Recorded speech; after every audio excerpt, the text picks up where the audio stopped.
संजीवनी के GD course में हम आपको एक नए चैप्टर के बारे में बताएंगे। लिटरली हमने पहले कई सारे जो प्रीवियस अपने यूट्यूब पे जो वीडियोस बने हैं उनके अंदर हमने कई सारे चैप्टर्स थे जिनके बारे में हमने डिस्कस किया। एग्जाम्पल के लिए मैंने आपको हॉस्पिटल के बारे में बता दिया और वाइटल साइंस वगैरह जीडीए का जो इंट्रोडक्शन था वो हमारा लगभग कंप्लीट हो चुका है। आज हम जिस चैप्टर की बात कर रहे हैं उसका नाम है इंजेक्शन। देखिए, मेनली जो इंजेक्शन होता है वो आपकी किसी भी मेडिसिन को आपके अंदर इंसर्ट कराने के लिए यूजफुल होता है। लोग आमतौर पर टैबलेट्स का यूज करते हैं, लेकिन टैबलेट्स जो होती है वो बहुत देर बाद में, बहुत लॉन्ग टाइम के बाद अपना इफेक्ट दिखाती है, जबकि जो इंजेक्शंस होते हैं वो शॉर्ट ड्यूरेशन में, बहुत कम समय के अंदर अपना इफेक्ट दिखाना स्टार्ट कर देते हैं। इसीलिए ज्यादातर लोग इंजेक्शन को प्रेफर करते हैं। मेनली जो इंजेक्शंस होते हैं वो कई तरह के होते हैं। कई लोग उनको मसल्स में लगाते हैं, कई लोग वेन्स में लगाते हैं, कई लोग स्किन पे लगाते हैं। तो उसके बेसिस पे जो आपका इंजेक्शन है वो कई तरह का होता है। ठीक है, आज मैं आपको जो इंजेक्शन बता रहे हैं उनके अंदर जो मेन इंजेक्शन है वो आपके प्रॉपरली 4 प्रकार के इंजेक्शन होते हैं। 4 ऐसे इंजेक्शन होते हैं जो आपके डेली लाइफ में, जो हॉस्पिटल लाइफ में या जो डॉक्टर्स वगैरह, स्टाफ नर्स वगैरह जो होते हैं वो लोग ज्यादातर यूज करते हैं। तो वो 4 इंजेक्शन कौन से हैं? फर्स्ट वन जो इंजेक्शन है वो आपका है इंट्रामस्कुलर इंजेक्शन। ये इंजेक्शन बहुत इजी होता है और बहुत ज्यादा यूज किया जाता है। इंट्रामस्कुलर इंजेक्शन ऐसा इंजेक्शन होता है जो कि आपके मसल्स के अंदर लगाया जाता है। मसल्स के अंदर आपके जहां पे भी मसल्स होती है, एग्जांपल आपका जो आर्म्स होता है, मतलब आपकी जो भुजा होती है वहां पे, आपके जो बटक्स होते हैं या आपके हिप्स होते हैं वहां पे, या फिर बाद में और कहीं पे भी जहां पे मसल्स ज्यादा होती है वहां पे आपके आईएम इंजेक्शन या इंट्रामस्कुलर इंजेक्शन लगाया जाता है। आईएम इंजेक्शन जो होता है मेनली 90 डिग्री के एंगल पे लगाया जाता है। हमेशा जो एंगल बनता है वो 90 डिग्री का एंगल बनता है। आईएम इंजेक्शन लगाने का जो प्रोसीजर होता है उसके अंदर जब आप किसी भी पर्सन को कोई भी इंजेक्शन लगाते हैं तो सबसे पहले उसके अंदर जो भी आप मेडिसिन फिल कर रहे हैं वो फिल करने के बाद में आपके इंजेक्शन में से आपका जो भी बबल्स वगैरह होते हैं, जो भी एयर होती है उसको बाहर निकालना होता है। एयर बाहर निकालने के बाद में फिर आपकी जो मसल्स होती है उसको चेक किया जाता है। जब आप प्रॉपर्ली मसल को चेक कर लें देन फिर बाद में निडल को इंसर्ट किया जाता है और फिर जो आपका प्लम्बर होता है उसको बाहर की तरफ पुश आउट किया जाता है। अगर उस टाइम पे आपके जो इंजेक्शन जो सिरिंज होती है उसके अंदर अगर ब्लड आता है तो इट मींस कि वो वेन के अंदर है, लेकिन अगर उसके अंदर बबल्स आते हैं इट मींस कि वो आपका मसल्स के। तो अगर आईएम इंजेक्शन आप जब भी लगाएं तो सबसे पहले ये चेक कर लें कि वो कहीं आपके आईवी नहीं लग जाए। अगर आईवी लगता है तो उस टाइम पे आपको वापस से सिरिंज को बाहर निकालना होता है और दोबारा से इंसर्ट करना होता है। तो आईएम इंजेक्शन वो इंजेक्शन होता है जो कि आपके मसल्स में लगाया जाता है और हमेशा 90 डिग्री के एंगल पे यूज किया जाता है।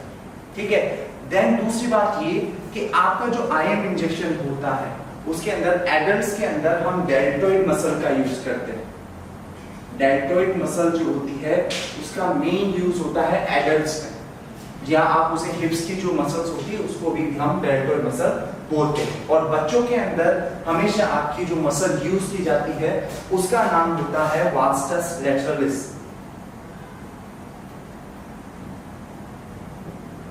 वास्टस लैटरलिस। वास्टस लैटरलिस जो मसल होती है वो आपके थाई पे होती है। पहले के टाइम पे जो बच्चे होते थे उनके जो वैक्सीन वगैरह लगाई जाती थी वो उनकी आर्म्स पे लगाई जाती थी, जिसकी वजह से कई सारे से रिएक्शंस होते थे। एग्जांपल के लिए स्वेलिंग आ जाना, इरिटेशन होना, इचिंग होना और कई सारी ऐसी प्रॉब्लम्स होती है जिसकी वजह से आजकल के टाइम पे जो बच्चे होते हैं उनके वास्टस लैटरलिस जो आपकी आउटर साइड पोर्शन होता है थाई का उस पे लगाया जाता है, जिससे कि कोई साइड इफेक्ट नहीं होता और दूसरा आपकी जो मसल्स होती है वो भी प्रॉपर मिल जाती है। तो फर्स्ट जो आपका इंजेक्शन है वो है आईएम जो कि 90 डिग्री पे लगाया जाता है। एडल्ट्स में डेल्टोइड मसल और बच्चों के अंदर वास्टस लैटरलिस मसल का यूज किया जाता है। सेकंड जो मसल जो आपका इंजेक्शन है वो है इंट्रावेनस। इंट्रावेनस इंजेक्शन मतलब ऐसा इंजेक्शन जो कि आपके वेन्स में, जो आपकी वेन्स दिखाई देती है आपको, उनके अंदर लगाया जाता है, उसको हम बोलते हैं इंट्रावेनस इंजेक्शन। ये इंजेक्शन आपका 30 डिग्री के एंगल पे लगाया जाता है। 30 डिग्री का जो एंगल होता है उसके ऊपर आपका इंजेक्शन लगाया जाता है। जब भी ये इंजेक्शन लगाया जाए तो आपको सबसे ज्यादा ये ध्यान रखना है कि सिरिंज के अंदर कोई भी बबल ना रहे। अगर बबल रह जाता है या एयर रह जाती है तो उससे पेशेंट को बहुत ज्यादा प्रॉब्लम हो सकती है, कई सारे कॉम्प्लिकेशंस हो सकते हैं। इसीलिए पहले सिरिंज में से आपको बबल्स निकालने हैं, देन उसके बाद में आपको आईवी इंजेक्शन इंसर्ट करना होता है। आईवी इंजेक्शंस के लिए मेनली आपके ज्यादातर जो आपके वेन्स होती है वो आपकी आर्म्स की जो वेन्स होती है, आपकी फोर आर्म्स की जो वेन्स होती है उनका यूज किया जाता है। एग्जांपल के लिए आपकी ब्रेकियल आर्टरीज वगैरह इनका ज्यादातर यूज किया जाता है। थर्ड जो आपका इंजेक्शन है उसका नाम होता है सबक्यूटेनियस इंजेक्शन। देखिए मैं आपको जो 2 लास्ट इंजेक्शंस बचे हैं उनको बताने से पहले एक चीज बताता हूं कि आपका जो सबक्यूटेनियस इंजेक्शन होता है वो मेनली आपका स्किन पे लगता है, और जब तक आपको स्किन का स्ट्रक्चर नहीं पता होगा, आपको ये नहीं पता होगा कि सबक्यूटेनियस होता है। तो आपका जो स्किन होता है वो मेनली 3 लेयर से बना होता है। 3 ऐसे लेयर्स होते हैं जिससे आपका स्किन फॉर्म होता है। फर्स्ट जो ऊपर मोस्ट जो लेयर होती है उसको हम बोलते हैं एपिडर्मिस।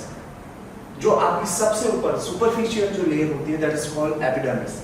सेकंड वन जो मिडिल लेयर होती है that is called dermis, and the last one subcutaneous जो सबसे नीचे की जो लेयर होती है उसको हम बोलते हैं सबक्यूटेनियस लेयर। सबक्यूटेनियस जो लेयर होती है वो आपके फैटी टिश्यूज से बनती है, यानी आपकी चर्बी जो आप कहते हैं वही आपकी सबक्यूटेनियस लेयर होती है।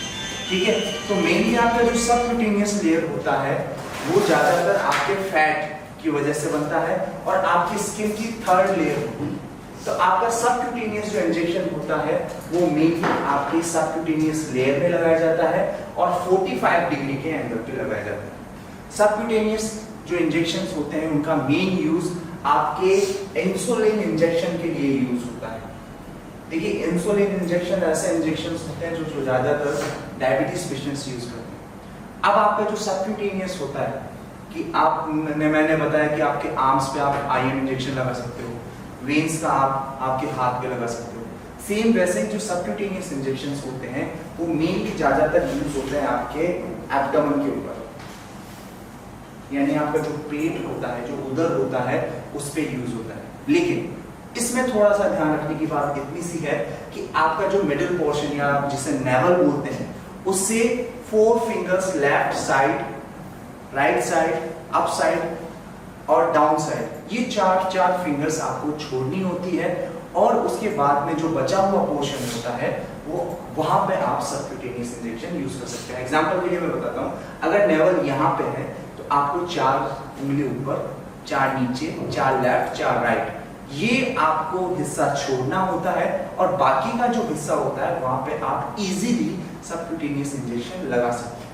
ये जो पोर्शन है मैं छोड़ने के लिए इसलिए बोल रहा हूँ क्योंकि यहाँ पे जो ब्लड सप्लाई होती है वो बहुत ज्यादा एक्सेसिव होती है और यहाँ पे अगर आपने बाई चांस सबक्यूटेनियस इंजेक्शन लगाया तो हो सकता है कोई वेन के अंदर वो पंचर कर जाए और वो इंजेक्शन आईवी लग जाए।